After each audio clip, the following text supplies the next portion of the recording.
Reservas 099-611-652. Mirá Nada que Perder en el canal de YouTube de M24. Uruguay fue el primer país de América y el sexto en el mundo en desarrollar el convenio marco de la Organización Mundial de la Salud.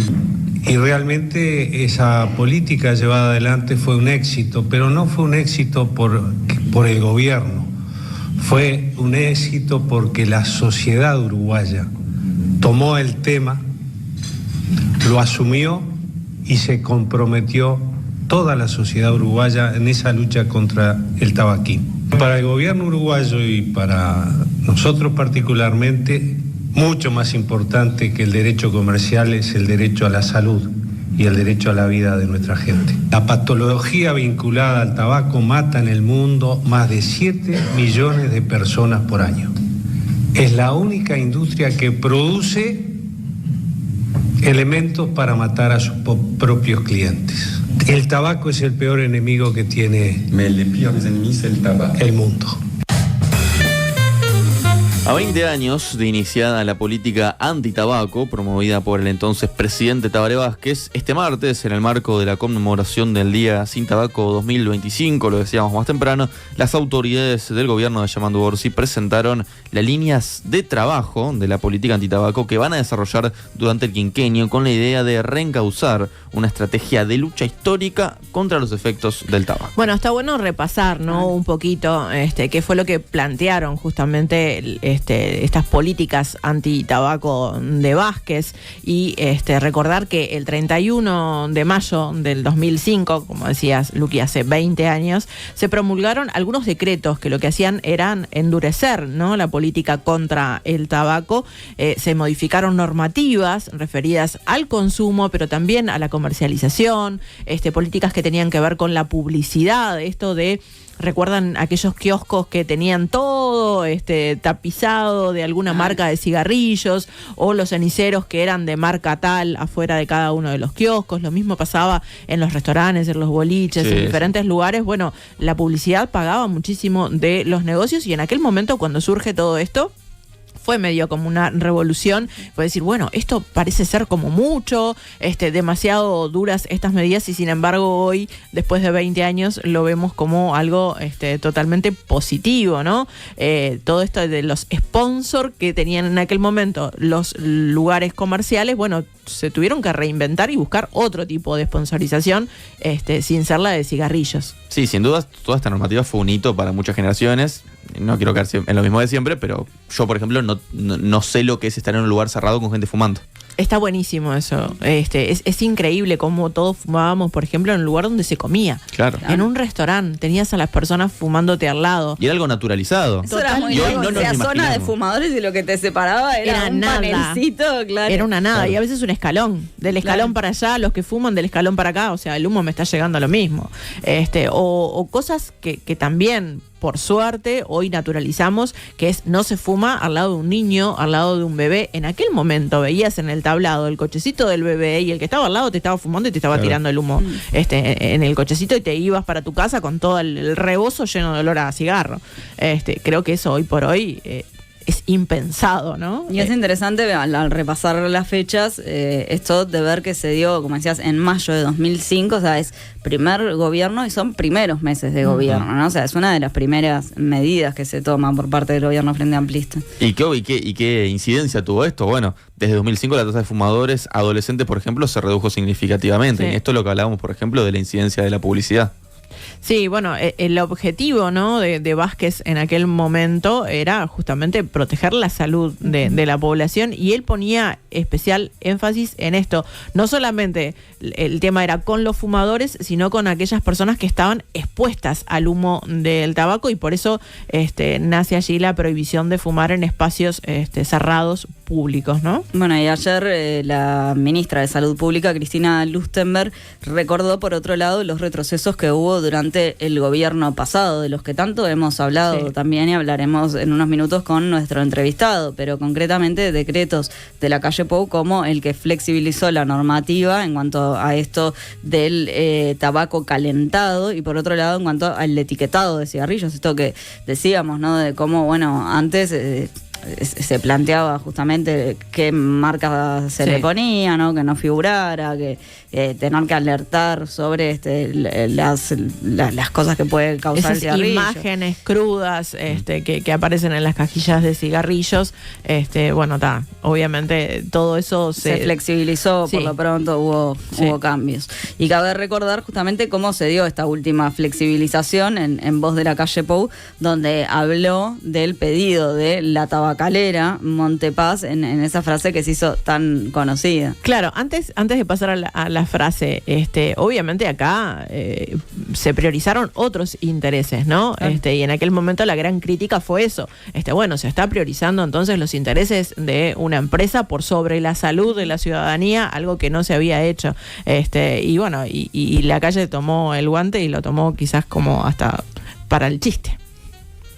Cuando se dice que este decreto atenta contra la salud, atenta contra la campaña antitabaco, que obviamente no es cierto, si uno empieza a usar argumentos tan panfletarios, tan básicos, yo podría decir, que no lo pienso, que lo que se opone a este decreto están defendiendo a los contrabandistas. Y están atacando a la fuente de trabajo uruguayas. Yo podría decir eso. No lo pienso y no lo digo. No subestimemos a la opinión pública. Que una cajilla para competir contra el ECO, contra el 51 y contra otros cigarros que vienen de contrabando, que ustedes lo ven en Palo Solo, ¿o no? Está. Y la gente que trabaja acá en Uruguay, lo único que hacemos es que pueda tener una cajilla más económica para producir y que combata contra el contrabando.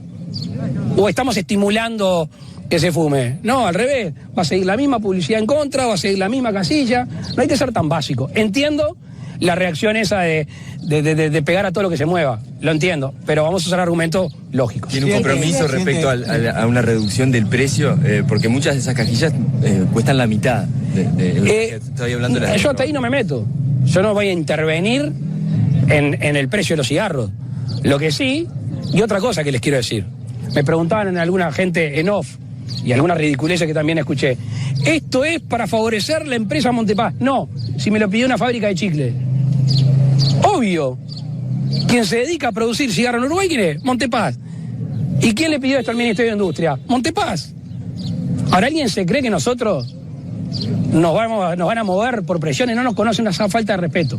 A veces lo que pasa es que se ve que algunos actuarían de esa manera. Yo no. Aquí escuchábamos a la calle Pou, entonces presidente de la República en 2022. Volvemos. La importancia del lobby, ¿no? Del lobby empresarial, esto que muchas veces nos parece tan lejano y en realidad muchas decisiones se toman en base a esto. Es increíble. Me lo pidió esta empresa, ¿no? De hecho, ayer en conferencia de prensa, Yamandu Orsi es consultado sobre si se pueden permitir que haya presiones, y bueno, él era enfático con que no se puede permitir que los lobbies hagan presiones en estos temas. Sí, bueno, sabemos de todas formas que es una empresa que tiene muchísimo peso, ¿no? No es una empresa pequeña y es una empresa a la que parecía difícil que alguien se le parara y dijera vamos a priorizar la salud de los uruguayos. Pero y el vínculo que ha tenido con integrantes de la administración pasada. Totalmente. Bueno, ¿qué repercusiones hubo después de eso? El portal Sudestada, que fue el que ganó el premio del Día Mundial Sin Tabaco 2025, que esto fue otorgado por la OMS. Le mandamos felicitaciones. Totalmente, sí, en reconocimiento por esta investigación que sacaron Humo por decreto, que bueno, este reconocimiento se dio ayer. Sudestada informó que previo a modificar este decreto que favorecía a Montepaz, el entonces asesor de Luis Lacalle Pou, nos referimos a Nicolás Martinelli, se había reunido justamente con autoridades, ¿no? de esta empresa. O sea, estaba allí el vínculo, estuvo allí una conversación, estuvieron allí las reuniones. Además, el vínculo entre la empresa y el herrerismo venía desde hace tiempo, según informa este medio.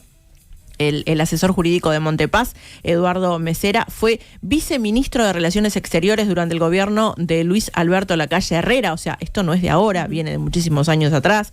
También fue senador suplente en el periodo 2010-2015. Él ingresó a la Cámara Alta en varias ocasiones en lugar del líder herrerista y del exintendente de San José, Juan Chirucci. O sea, existía allí un vínculo, no era una empresa que ejercía lobby desde afuera, no solamente por el peso que tenían en cuanto a lo que aporta al país, por trabajo y demás, o por ingresos, sino que aparte tenían allí algunos vínculos con el propio partido, algo que también surgió en aquel momento, ¿no? Mesera además fue asesor jurídico del Ministerio de Industria, Energía y Minería durante 16 años. Fue este ministerio el que justamente propuso la modificación al decreto de las cajas de cigarros que aprobó el Poder Ejecutivo de Luis Lacalle Pou. Y ahora, si les parece, venimos al presente. ¿Qué fue lo que pasó ayer? Bueno, entre las principales medidas está la derogación de estos dos decretos que hacían referencia a los vapeadores, cigarrillos electrónicos o calentadores de tabaco, y a una presentación más laxa de las cajas de cigarrillos. Ambos decretos se derogan, por lo que vuelve a regir la normativa anterior al respecto. ¿Qué tienen para decir desde la academia sobre esto? Bueno, para saberlo recibimos en Nada que Perder al investigador, sociólogo e integrante del Centro de Investigación para la Epidemia del Tabaquismo, Diego Rodríguez. Diego, muchas gracias por estar aquí con nosotros. Por favor, gracias por la invitación. ¿Cuál es el balance que se puede hacer de los anuncios que se realizaron? Bueno, positivos primero porque desde sociedad civil, yo además de academia integro sociedad civil, que es de donde se hicieron muchas de las acciones, incluso al gobierno anterior se solicitó de que no siguieran adelante con estas medidas. La Sociedad Uruguaya de Tabacología en particular realizó acciones legales en contra de los decretos y por eso en parte los decretos no se pudieron aplicar. Uno de ellos hoy en día no se pudo aplicar porque esa acción todavía está abierta, por decir una forma, que es la del empaquetado neutro, la modificación del empaquetado neutro, y la otra sí está vigente y la industria nunca la utilizó, con una estrategia que ahora lo podemos hablar y se los puedo comentar. Por fuera de eso, la administración anterior, sobre el fin del periodo con la ministra Rando, cuando nosotros desde la Alianza Enfermedades No Transmisibles hicimos una solicitud de información al Ministerio, el propio Ministerio de Salud Pública del gobierno anterior dijo que estaba en contra de los decretos. Obviamente se fueron y no los derogaron, ¿no? Una cosa, te digo una cosa, hago otra.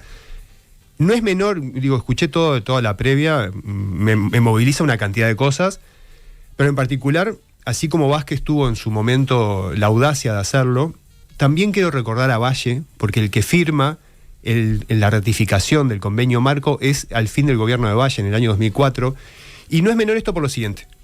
En todos los partidos hay personas que entienden de que favorecer las tabacaleras va en contra de la salud de la población. No fue el caso del expresidente Lacalle Pou, está claro. Ahora, empieza con Valle. Vázquez tiene la audacia de tomar las medidas que tomaron, porque es muy fácil favorecer a las tabacaleras, es muy difícil proteger la salud. Y eso me parece que resalta muchísimo las decisiones que se están tomando ahora. Calculo que hoy les están sonando los teléfonos de presiones de la industria a todo el gobierno. O sea, estos son financiamientos de campaña. O sea, la industria tabacalera financia campañas políticas. Lo sabemos además con evidencia, ¿no? Nosotros hacemos algo que se llama el índice de interferencia de la industria tabacalera. El último índice, Uruguay, fuimos de los peores que incluso en lugares donde el tabaco está declarado patrimonio nacional. ¿Qué pasó? Financiaron incluso la campaña de Lacalle Pou. Hay financiamiento, está en el documento de la Corte Electoral. Las presiones existen. Ahora, que un gobierno tenga la audacia de tomar estas medidas, para nosotros es muy valorable y va en la línea además de tomar medidas en base a evidencia científica. Porque eso es lo que nosotros reclamamos, no es lo que nosotros opinamos o lo que opina la academia, es la evidencia científica que te avala o no el tomar las medidas. Así que estamos totalmente alineados y felices por lo que pasó ayer. ¿Y qué tipo de fiscalización hubo de las cuestiones en las que no se dio marcha atrás en el gobierno anterior, como esto de no permitir fumar en espacios cerrados, por ejemplo?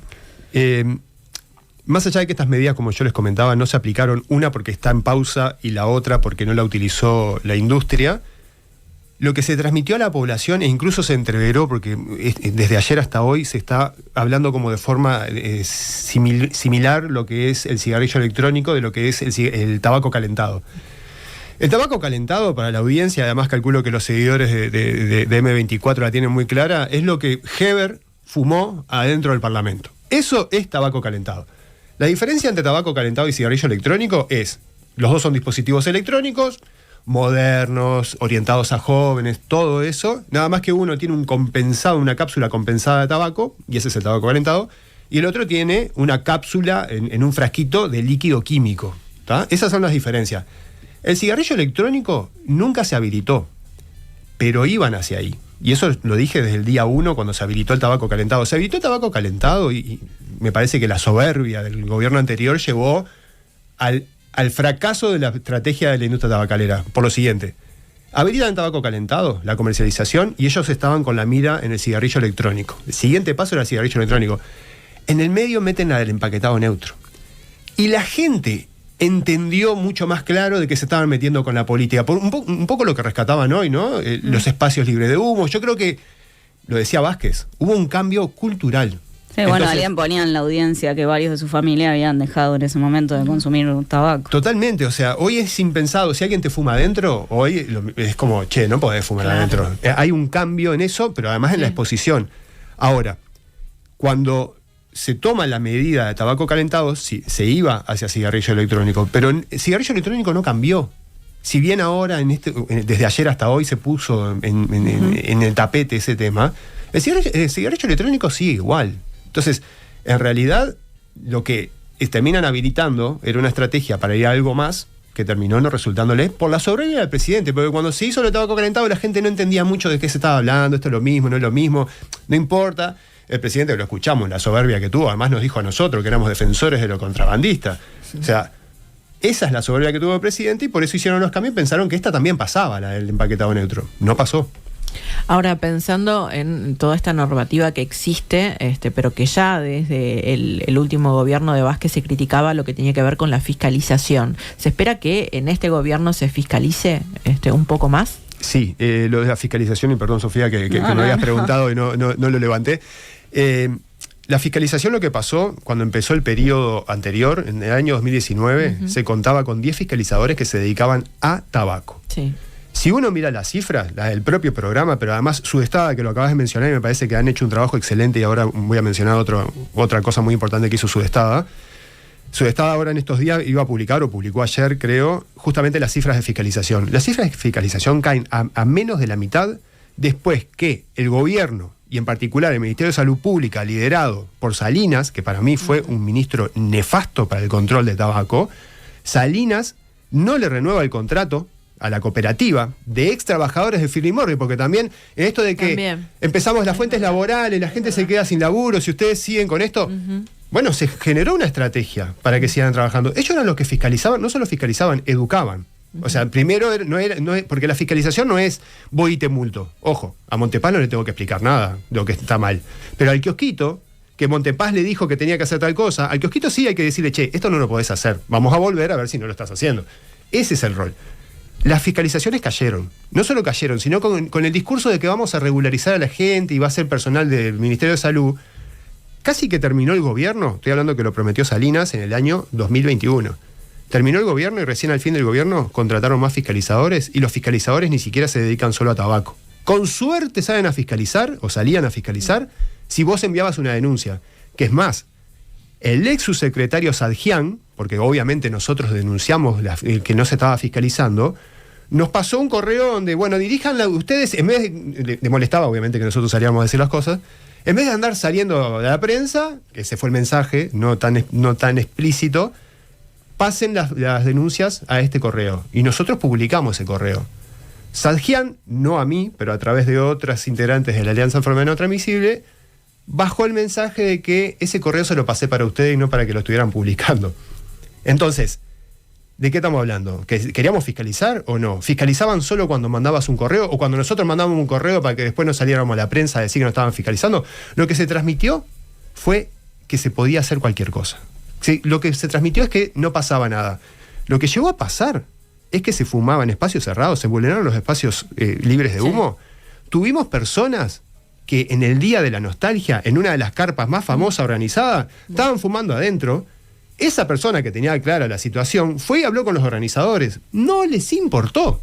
Pero no les importó porque tenían claro que no había fiscalización y que no le iba a pasar nada. Entonces, más allá de que estos dos decretos, por un motivo o por otro, no se llegaron a aplicar, toda la movida, la flexibilización, implica, se debilitó la fiscalización, la gente pensó que ya no pasaba nada, y eso llevó al debilitamiento general en la sociedad de lo que son las políticas de control de tabaco. ¿Se espera entonces que ahora sí se fiscalice? Lo dijo la ministra ayer. O sea, la ministra ayer se comprometió. Obviamente que estos decretos son como los del momento, ¿no? Los famosos del momento.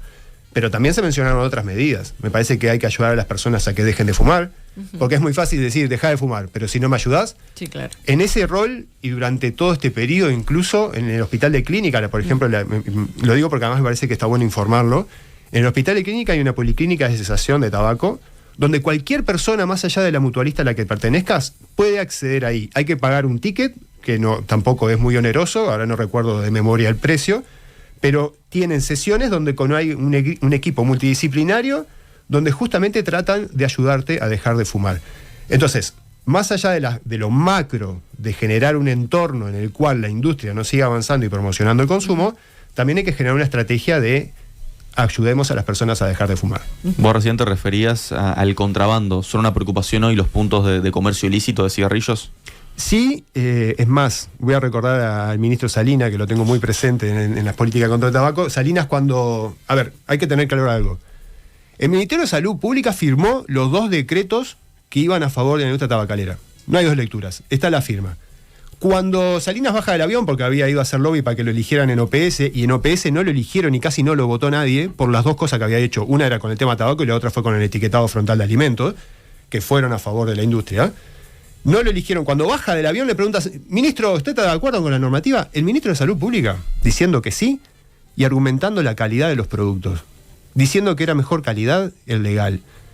Si el ministro me defendió la calidad, ministro de Salud, no el de Industria, defendió la calidad del tabaco, estamos hablando de un producto que enferma y mata a la gente, eso, que tiene cadmio, arsénico, productos que se utilizan para el veneno de rata, productos cancerígenos, nicotina, que es la que genera también la adicción. ¿Eso es lo que defendió un ministro de Salud? O sea, el ministro de Salud estaba defendiendo, promocionando que se consumiera el cigarrillo legal. Bueno, me parece que ahí estamos mal. O sea, y otra cosa. El decreto que modifica el empaquetado neutro, el argumento, incluso Salinas hizo parte de ese argumento, que era de la industria tabacalera, era controlemos el contrabando. Nosotros tenemos es más, el año pasado presentamos unas cifras sobre el contrabando que está en un 20%, o sea, el 21% de las personas que consumen cigarrillos, el que consumen es de contrabando, ¿sí? 21% de las personas consumen contrabando. La cifra, en el periodo donde más se aplicó la política de control de tabaco, la cifra de contrabando andaba en un entorno de un 12%. Nunca varió en ese periodo donde Uruguay fue muy estricto con las políticas. No tenemos mediciones intermedias libres de conflicto de interés, porque la industria presiona con eso y ha generado medidas, pero la que medimos nosotros da 21. A mí la lectura de eso es, vos flexibilizaste, transmitiste, no solo transmitiste a los poderosos, se lo dijeron, ya tienen clara. Entonces, si vos me decís que dejás pasar el contrabando, que además no los controlás internamente, ¿me vas a decir que vas a controlar el contrabando modificando la cajilla? Y hay que tener claro una cosa. El decreto que modifica el empaquetado neutro, no, porque se banalizó la discusión en cajilla dura, cajilla blanda, y esto que para qué sirve, qué va a importar. Primero que cajilla dura, cajilla blanda, eso es cuando se tomó esa medida se evaluó, y estaba evaluado además. 2 cosas. La cajilla dura, para quienes fuman y andan con los cigarrillos, saben que es muy incómodo andar con la cajilla dura en vez de una cajilla blanda. Eso es parte de todo lo que vos generás en el ambiente para desestimular el que anden con los cigarrillos y consumo. Eso por un lado. Y por otro lado, se sabe que la cajilla dura tiene más costo que la cajilla blanda. Aumentar el precio de la cajilla es parte de las estrategias recomendadas por la Organización Mundial de la Salud, que Uruguay venía muy bien hasta el año 2010. En 2010 medio que se estancó, y con el gobierno de la calle Pou, que ahora escuchábamos que decía, no, yo no voy a intervenir en el precio. Sí intervino en el precio. No aumentó, no mantuvo el nivel de impuestos que tiene que tener la cajilla. Por lo tanto, ¿eso qué pasa? Si vos no aumentás el precio, tu poder adquisitivo crece respecto del precio de la cajilla y tenés más posibilidad de comprar más cajillas. Entonces, sí intervino el gobierno en el precio, en detrimento de lo que le cuesta a la gente, y eso es parte de las políticas que están recomendadas. Ahora, ese decreto tenía un artículo no menor que pasó desapercibido, que decía que le permitía a la industria tabacalera poner distintivos al interior. ¿Qué es distintivos? ¿Distintivo es publicidad? No lo podrían hacer. Van a ir en contra de la prohibición de publicidad y marketing. Ese distintivo, lo escuché de algunos lobistas de la industria tabacalera. Decían que necesitaban ponerle la distinción de una marquita o de, ¿se acuerdan cuando venía el hilito dorado, ¿no? Por ejemplo. ¿Vos me decís que vas a controlar el contrabando con eso? Bárbaro. ¿En qué momento vos ves el distintivo al interno del paquete? Después que lo compraste, lo abriste y viste. O sea, claro, no vas a identificar nunca la antes venta de no comprar. la vas a controlar. Y lo otro, que también permite eso. ¿Qué estaba pasando? ¿Qué hay detrás de eso? Lo que hay detrás de eso es que el cigarrillo tradicional está incluyendo nuevas formas de saborizantes. Los saborizantes están apuntados a los jóvenes, ¿no? Para los que inician. Los saborizantes nuevos, ellos tienen que marcarte en el cigarrillo donde tenés que apretar para despedir el sabor, o sea, para que vos sientas el sabor. Esas dos marquitas en el cigarrillo estaban incumpliendo el empaquetado neutro. En el Ministerio de Salud Pública había expedientes que ya tenían multas hacia Montepaz, entre otras, por incluir eso. Con la vigencia de este decreto, que nunca se llegó a aplicar por lo que hizo la sociedad civil, la vigencia de este decreto los liberaba de ese problema. Y podían incluir esos saborizantes sin ningún problema de tener multas. Eso es lo que estaba de fondo. Obviamente que trataron de banalizar la discusión por cajilla dura, cajilla blanda. Había más de atrás. ¿Cómo fue la evolución del consumo de tabaco según las distintas políticas aplicadas? Bien, a mí me parece que el éxito de la política de control de tabaco se muestra justamente en cómo bajó la prevalencia. La prevalencia en el año 2001, estamos hablando incluso mucho más lejos de cuando Uruguay ratifica el convenio marco, estaba en un 35% aproximadamente en mayores de 15 años, ¿no? Personas de 15 años y más. Eso al año 2019 había bajado a un 19 con algo, un 20%. Del 2019 para acá se estancó. Entonces, digo porque Sadjian en estos días salió a decir, bueno, pero mostramos que en realidad no aumentó el consumo. Lo que pasa es que Sadjian, me extraña que Sadjian era su secretario de salud y no sabe que los efectos en la salud también son tardíos. Las acciones que tomo hoy quizás las voy a ver en 10 años. Me extraña que diga eso, pero además hay algo evidente que es, se estancó la prevalencia. Entonces, ya ahí, si Uruguay venía bajando, en un momento se estancó, hay algo que pasó. Está claro de que todo lo que hicieron, la flexibilización, tuvo efecto en eso. Pero sí, cuando se aplicaron las políticas, el éxito se vio, que se bajó de un 35 en el año 2001 a un 19 o 20% en el año 2019. Bueno, ahora en el caso de los vapeadores, ninguna empresa va a poder importar, solicitar registro ni vender productos electrónicos de tabaco calentado. Y acá preguntarte, ¿cómo estaba nuestro país al respecto con esto, ¿no? Porque es algo relativamente nuevo para nosotros, el tema de los vapeadores, del cigarrillo electrónico. ¿Cómo evolucionó esto? Sí, ahí aclarar justamente, porque el tema es, la situación de los vapeadores no se modificó con los decretos. La situación de los vapeadores siguió igual desde el año 2009 que se prohibió la comercialización. ¿Por qué se prohíbe la comercialización? A diferencia del cigarrillo tradicional, porque digo, uno de los argumentos que se manejan es, bueno, pero si el cigarrillo está permitido, ¿por qué no permitir esto también? Cuando empiezan las políticas de control de tabaco, el cigarrillo ya estaba instalado en la sociedad. No solo estaba instalado, digo, si vas a los años 70, habían médicos que recomendaban fumar. Habían médicos que te decían que el alquitrán que tiene el cigarrillo te hacía bien. Había publicidad con túnica de médicos diciendo, claro. Bueno, eso evolucionó en el tiempo. Eso mismo del año 70, 80, está pasando ahora igual con los cigarrillos electrónicos. Te están mostrando de que hay que vapear, de que hay que dejar de fumar con eso. Pero a lo que voy con el tema de los decretos, nunca cambió la situación del cigarrillo electrónico. El cigarrillo electrónico permaneció prohibida su comercialización. Sí aumentó el consumo, que es lo que todos vemos con jóvenes, principalmente en jóvenes. La prevalencia de consumo hoy en día, medido a nivel internacional y en particular en Uruguay, está en un 10%. La prevalencia del consumo de cigarrillo electrónico en jóvenes igualó la prevalencia de consumo de tabaco. En adultos la prevalencia está en un 3%, al menos la última cifra medida. ¿Qué pasa? Las medidas que se tomaron de prohibición de comercialización se toman porque era un producto que no estaba en el mercado. Es un producto nuevo que además no se tiene total dimensión de los efectos, todavía se están descubriendo nuevos efectos.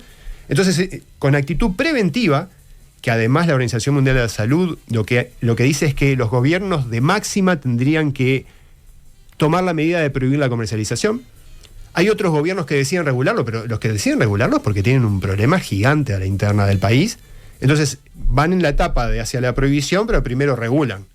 Pero después Uruguay, fuimos unos adelantados en el tema, se prohibió, para que eso no se popularizara o se hiciera masivo el consumo. Entonces, esa medida es preventiva, ya estaba, siguió igual. Lo que se habilita es el tabaco calentado. Y el tabaco calentado se habilitó, la industria, bueno, la Sociedad de Tabacología hace una acción legal, eso va al Tribunal de lo Contencioso Administrativo, la Sociedad de Tabacología pidiendo que el decreto se quedara sin efecto, ¿no? Eso va al Tribunal de lo Contencioso Administrativo, y el Tribunal de lo Contencioso Administrativo, en vez de tomar cartas en el asunto y ver la evidencia que había detrás de las decisiones, que no había evidencia de las decisiones que estaba tomando el gobierno, lo que dice es: usted, Sociedad de Tabacología, no puede realizar esta acción. Y ahí se cerró el expediente. Nunca discutieron si estaba bien o mal la medida. Y por otro lado, eso lleva, para mí es grave porque no solo implica tabaco, sino implica la defensa de derechos humanos, la defensa del ambiente. ¿Qué te dicen? ¿Por qué te dicen usted no puede hacer reclamo? Porque usted no es un afectado directo ahora, en este momento, y mañana va a estar muriéndose. Entonces, si vos no sos un afectado directo y te enfermas mañana, es como que no podés hacer una acción de ese tenor. Eso implica, lo voy a hacer muy irrisorio, eso implica que vos no podés ir a defender que no talen un árbol, porque el que tendría que ir a defenderse es el árbol que va a ser talado mañana. ¿Me entendés? Son dos libritos, dos bibliotecas que hay en lo jurídico, pero si nos vamos a parar en ese lugar, entonces el Tribunal de lo Contencioso Administrativo va a permitir que se vulneren todos los derechos humanos, que se vulneren los derechos del ambiente. Bueno, en este caso permitió que se vulneraran los derechos a la salud. A pesar de quedar habilitado el tabaco calentado, la industria no registró productos, no los vendió en Uruguay. ¿Y entonces para qué lo habilitaron? Apenas se habilitó en Uruguay, Uruguay era un país ejemplo a nivel mundial, sí, ¿no? Fue a Brasil, fue a Panamá, a decirle: miren, Uruguay, un país ejemplo, está habilitando el tabaco calentado. ¿Por qué ustedes no lo habilitan? No solo eso lo sabemos nosotros que se hizo, porque a nivel internacional también nos contactamos con sociedad civil. En México, no tengo acá porque no lo pude conseguir, en México fueron al Parlamento, tenían un brochure, se llama, no sé, tenían como folletos de la industria tabacalera que iba a presionar a los legisladores, y en esos folletos de la industria tabacalera que iba a presionar a legisladores en México, estaba Uruguay como ejemplo de que había habilitado el tabaco calentado. Diego, y muy rápidamente porque nos quedan pocos minutos, vos hablabas recién sobre los vapeadores. ¿Qué dice la evidencia científica? ¿Son una herramienta para dejar de fumar? No. Eso está claro, nosotros lo tenemos claro, pero la industria dice que sí. Y eso se desarticula muy fácil. Primera cosa, uno mira las estadísticas, hay jóvenes y niños que están vapeando. Hay productos que incluso tienen la figura, o sea, lo buscas en internet, principalmente en Asia, son macaquitos infantiles, vapeadores con formato de juguete. La evidencia muestra que niños y jóvenes que no habían fumado empiezan a vapear. La evidencia muestra que hay personas que consumen las dos cosas, cigarrillo tradicional y vapeador, por lo tanto es un consumo dual. La evidencia muestra que hay exfumadores que empezaron a vapear. ¿Para qué necesitas que los exfumadores empiecen a vapear? Pero además, dos cosas más. Una es, incluyen saborizantes. Vos a un fumador no necesitas incluir saborizante en un producto para atraerlo a dejar de fumar. Si incluiste saborizante porque querés captar nuevo público. Jóvenes, porque la edad de inicio del consumo está entre los 15 y los 16 años. Entonces, si incluís saborizante, ya se desarticuló ese discurso. Y además, lo que se ha transmitido, una cifra que se repite, incluso ayer salía el comunicado de ASOVAPE, que es la Asociación de Vapeadores, que promocionan el consumo, ¿no?, de cigarrillo electrónico. O sea, promocionan el consumo de un producto de la industria tabacalera, lobistas de la industria tabacalera. Lo que dicen es que es 95% más seguro. Eso lo repiten a nivel mundial. ¿Qué pasa? ¿De dónde sale ese 95%? Juntaron a 10 investigadores, lo estoy haciendo muy simple, juntaron a 10 investigadores y le empezaron a preguntar: ¿usted qué opina? ¿Es más seguro o menos seguro? Más seguro. ¿Usted más seguro? ¿Usted menos seguro? El 95% de esas personas opinaron que era más seguro. Así no se mide un riesgo en la salud. Es más, los que miden riesgo en la salud dicen que todavía se está evaluando todo el efecto que esto tiene en la salud. Pero por fuera de todos los efectos, vos estás consumiendo químico, estás consumiendo arsénico, estás consumiendo cadmio, estás consumiendo las mismas sustancias que tiene el cigarrillo tradicional. Algunas no las tiene, es verdad, pero algunas que tiene el cigarrillo tradicional también las tiene y en mayor concentración. Entonces, herramienta para dejar de fumar no, y es más, de esto lo escuché de los médicos, yo no soy médico, cuando uno hace un tratamiento para algo, tiene un inicio y un fin. Vos empezás a vapear y no tenés fin. Diego Rodríguez, investigador, muchísimas gracias por estos minutos. Por favor, gracias a ustedes. Nada que perder.